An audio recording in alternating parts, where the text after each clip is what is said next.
Iran যুদ্ধ বন্ধের লক্ষ্যে দ্বিতীয় দফায় আলোচনা শুরু করতে আবারও পাকিস্তানে যাচ্ছে মার্কিন প্রতিনিধি দল। যুক্তরাষ্ট্রের ভাইস প্রেসিডেন্ট জেডি ভ্যান্সের নেতৃত্বে তারা সোমবার সন্ধ্যায় ইসলামাবাদে পৌঁছাবেন বলে জানিয়েছেন ডোনাল্ড ট্রাম্প। সামাজিক যোগাযোগ মাধ্যমে এক পোস্টে এই তথ্য দিয়েছেন মার্কিন প্রেসিডেন্ট।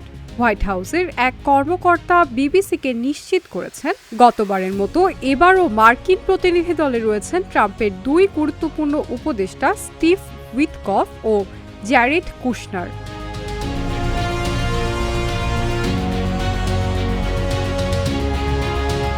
তবে দ্বিতীয় দফার আলোচনায় ইরান অংশ নিবে কিনা সেটি এখনও নিশ্চিত হওয়া যায়নি।